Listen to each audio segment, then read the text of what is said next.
শুভ সুপ্রভাত বন্ধুরা, আমি সরস্বতী। আজ আমি আপনাদের সাথে একটা রান্নার ভিডিও শেয়ার করব। খুবই সাবেকি একটি রান্না, অল্প তেল মশলায় রিচ করে রান্না দেখাবো না। তার আগে দেখুন, আমাদের বাড়ির তুলসী মাতাকে দর্শন করাই। কত সুন্দর তুলসী দেবী আমাদের বাড়িতে বিরাজ করেছে। বর্ষার জলে গাছগুলো খুব সুন্দর বড় হয়ে উঠেছে, যেন সবুজে সমারোহ পূর্ণ হয়ে উঠেছে। তা এরপর চলুন আমরা রান্নাটা দেখাই। সর্বপ্রথম আমরা মোচাটা সেদ্ধ করে নিচ্ছি। আলুগুলো টুকরো করে কেটে নিয়েছি। কড়াইতে তেল গরম করে তাতে তেজপাতা ও জিরে দিয়ে ফোড়নটা ভেজে নিচ্ছি। ফোড়নটা ভাজার পরে টুকরো করে কেটে রাখা আলুগুলো ভেজে নিচ্ছি।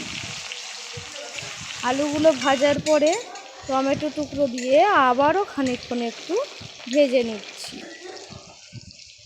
এরপর আমরা আদা বাটা দিয়ে খানিকক্ষণ মশলাটা কষবো, যাতে আদার গন্ধ না থাকে।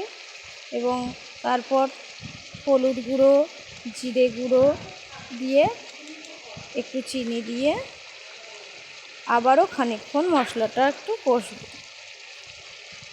মশলাটা কষিয়ে নেওয়া হয়ে যাওয়ার পরে সেদ্ধ করে রাখা মোচা এর মধ্যে দিয়ে আবারও খানিকক্ষণ রান্না করে নেব।